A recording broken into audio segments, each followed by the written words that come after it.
Naturo, votre rendez-vous naturopathique. Avec Pauline Burel.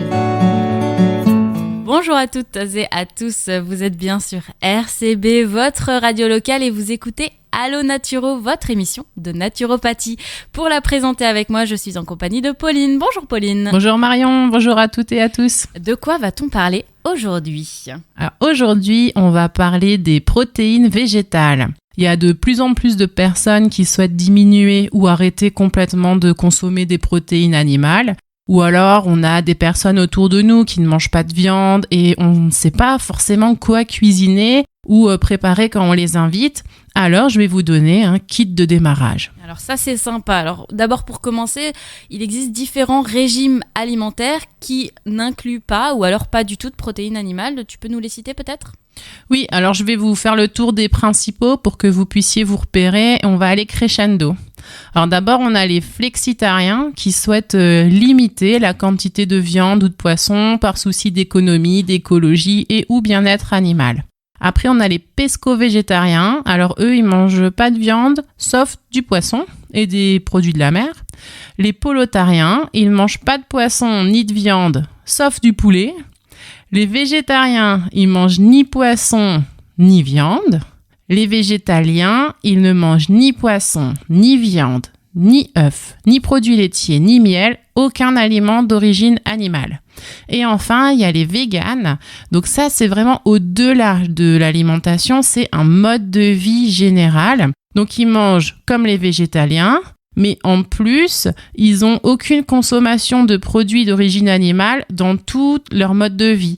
Donc, pas de cuir, pas de cosmétiques à base de produits d'origine animale, etc., etc. Et alors, si on souhaite limiter ou arrêter complètement les protéines animales, quelles sont les autres sources de protéines ? Alors, si on est juste au niveau végétarien, il y a les laitages et bien sûr l'œuf qui est la source parfaite de protéines parce qu'il contient les 9 acides aminés essentiels. Et idéalement, il faudrait consommer l'œuf avec le blanc cuit et le jaune crémeux, donc à la coque ou mollet pour que en fait, les protéines soient le mieux assimilées possible. Et on en entend souvent parler, mais est-ce que tu peux nous expliquer ce que ce sont ces 9 acides aminés essentiels et surtout à quoi servent les protéines ? Alors, les acides aminés, ce sont les briques qu'on va assembler ensemble pour former les protéines. Donc, c'est plus petit que la protéine. Chaque acide aminé va donner des propriétés particulières à la protéine et l'ordre d'assemblage également. En tout, il existe 22 acides aminés différents, mais le corps est capable d'en fabriquer lui-même 13. Et les 9 restants sont appelés essentiels parce qu'ils doivent être fournis par la nourriture. Bon alors, comme je sais que vous prenez goût aux noms scientifiques, je vous dis quand même les 9 acides aminés essentiels. On a l'histidine, l'isoleucine, la leucine, la lysine, la méthionine, la phénylalanine, la thréonine, le tryptophane et la valine. À tes souhaits.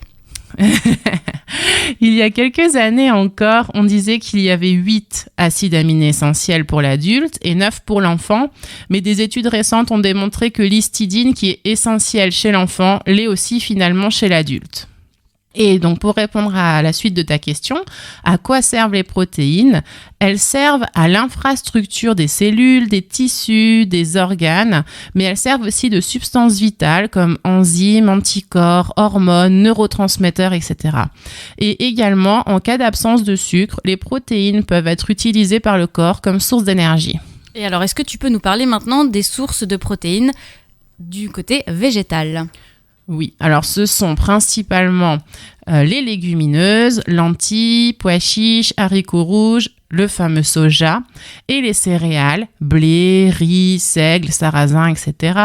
Et les oléagineux dont je vous parle souvent, amandes, noisettes, noix. Avec ces aliments, on peut atteindre très facilement les apports protéiques journaliers recommandés par l'OMS.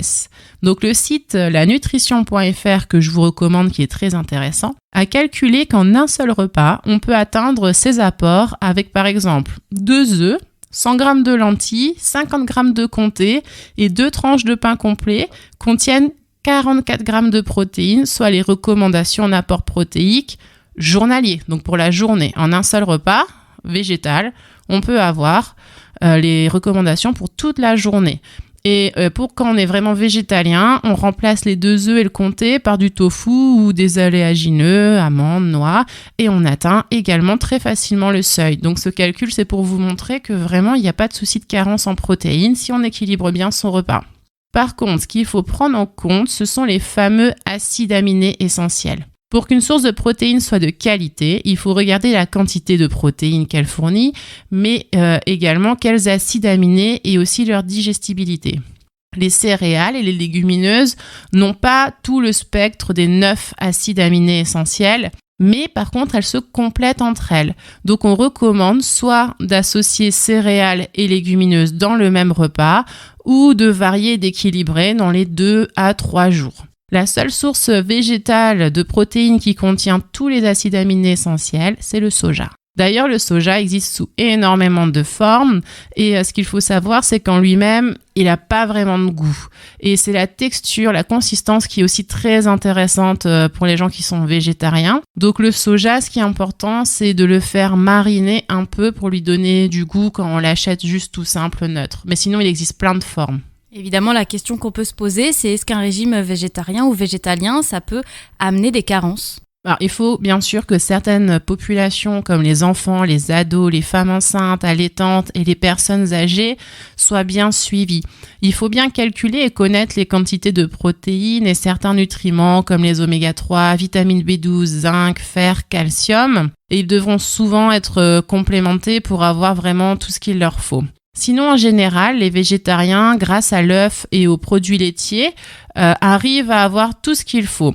C'est surtout chez les végétaliens où il y a un besoin de complémentation en vitamine B12 qui est indispensable pour la fabrication des globules rouges et qu'on trouve uniquement dans les aliments d'origine animale, viande, poisson, laitage et œufs. Donc soit les végétaliens vont prendre un complément qui contient de la vitamine B12 et elle est issue de biofermentation, donc fabriquée par une bactérie, ou alors il y a des boissons au soja qui sont enrichies avec cette fameuse vitamine B12. À noter que je ne vous ai pas parlé d'algues parce que soit elles ont tous les acides aminés mais pas en assez grande quantité, ou les algues ne sont pas digestes, ou alors elles ne contiennent pas tous les acides aminés. Donc ça pourrait être une source de protéines intéressantes, mais il y a surtout ce problème de digestibilité, donc on va les retrouver plutôt en comprimés, en compléments alimentaires, donc la fameuse spiruline qu'on connaît bien. Et on entend souvent aussi que si on ne mange pas de protéines animales, on a des risques d'anémie, de manque de fer. Alors c'est vrai qu'on en entend souvent parler, mais c'est faux. Il y a énormément de sources de fer végétal, céréales, légumineuses, oléagineux, mais également dans certains fruits, abricots, figues, prunes ou encore de nombreux légumes, brocolis, haricots verts, le chou vert, le persil. On a les graines de tournesol, citrouilles, les pignons de pain, la purée de sésame, le sucre complet, le cacao en poudre, les lentilles, le millet, les germes de blé, le persil, le cresson, le pissenlit, les épinards, le fenouil. Tout ça, c'est très riche en fer. Donc presque vous voyez, partout, il y en a finalement. plein. Oui. Et alors, ce qui est vrai aussi, c'est que le fer d'origine végétale est moins biodisponible que le fer d'origine animal, donc il est moins bien absorbé, mais c'est compensé par le fait qu'il y a énormément de sources de fer dans le règne végétal, donc il n'y a pas de risque de carence si on mange varié. Et donc ça c'est pour les très grandes lignes, mais est-ce que tu peux nous résumer rapidement qu'est-ce qu'on peut utiliser concrètement pour remplacer la protéine animale dans un régime végétarien, végétalien ou autre ? Voilà, donc si vous faites un plat, il faut que vous pensiez à mettre, vous pouvez, si c'est végétarien, de l'œuf, du fromage, et si on est végétalien, donc on peut mettre du soja qui se suffit à lui-même, tofu, protéines de soja séchées, steaks de soja, saucisses de soja, enfin, il existe plein de formes, vous allez dans le rayon bio, vous trouverez plein de produits. Ou alors, ce qu'il faut associer ensemble, céréales et légumineuses. Et on le retrouve dans les plats traditionnels, par exemple, semoule, pois chiches, riz, lentilles ou riz, haricots rouges. Des mélanges assez faciles. Et d'ailleurs, pour finir, tu vas nous donner quelques recettes. Je crois que tu te reprends encore une fois pour Olivier, les gourmandises d'Olivier. Oui, c'est ça, c'est les gourmandises de Pauline.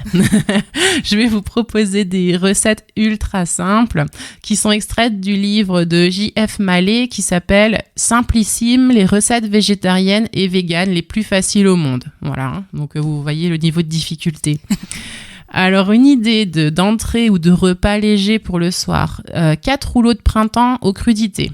Alors, simplement, dans un saladier, vous mélangez 100 g de crudités, carottes, choux blancs, radis, concombres, betteraves, ce que vous voulez. Un peu de menthe, 2 cuillerées à soupe de sauce soja et 3 cuillerées à soupe de cacahuètes pilées. Vous humidifiez un peu 4 galettes de riz souple et sous l'eau, et après vous roulez vos crudités dedans et vous parsemez avec 2 cuillerées à soupe de cacahuètes, et après vous trempez vos rouleaux dans la sauce soja. Et après l'entrée ? Après l'entrée, le plat. Alors je vous propose 4 recettes différentes. Les spaghettis au potiron.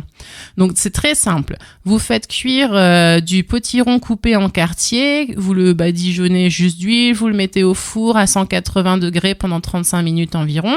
Pendant ce temps, vous cuisez vos spaghettis, et quand tout est cuit, vous récupérez la chair du potiron, vous l'écrasez à la fourchette, vous ajoutez de l'huile de noix, des graines de courge et des noix de pécan, et vous mélangez à vos spaghettis. Ensuite, je vous propose des aubergines farcies aux chèvres et aux tomates cerises. Vous coupez les aubergines en 2, vous récupérez la chair, vous la coupez en morceaux et vous la mélangez avec des tomates cerises que vous coupez en 2, des morceaux de fromage de chèvre et du thym. Vous remettez tout ça après dans les aubergines que vous avez creusées, vous arrosez avec 10 centilitres d'eau et vous ajoutez un peu d'huile d'olive et on enfourne pour 1 heure à 170 degrés. Ensuite, je vous propose la polenta aux tomates séchées et aux olives. Vous versez 240 g de polenta dans 1 litre d'eau bouillante salée. Vous fouettez jusqu'à épaississement. Vous ajoutez du parmesan, des olives à la grecque hachées, des tomates séchées, de l'origan. Vous versez la préparation dans un plat que vous placez 1 heure au frais. Puis, vous avez le choix. Soit c'est l'hiver, alors vous prenez votre plat que vous sortez du frais et vous pouvez le passer au four, vous l'arrosez juste un petit peu d'huile d'olive, 10 minutes à 180 degrés. Ou c'est l'été, vous sortez votre plat du frais, vous découpez des cubes de polenta et vous les mettez en brochette et vous pouvez les faire en barbecue. Tout simplement. Et en dernier, ça c'est une recette de saison, le gratin de patates douces aux châtaignes. Vous épluchez, coupez et cuisez 400 g de patates douces, 20 minutes dans l'eau bouillante. Puis vous mélangez les morceaux cuits avec 400 g de châtaignes en bocal, 4 yaourts à la grecque, un peu de muscade râpée, un peu de fromage râpé. Vous salez, poivrez, vous mettez au four 20 minutes à 180 degrés. Et quand c'est cuit, vous arrosez d'huile de noisette et vous dégustez. Tout simplement. Merci beaucoup Pauline pour ces recettes et également sur ces explications pour les protéines végétales et comment bien les choisir et bien les associer pour éviter les carences.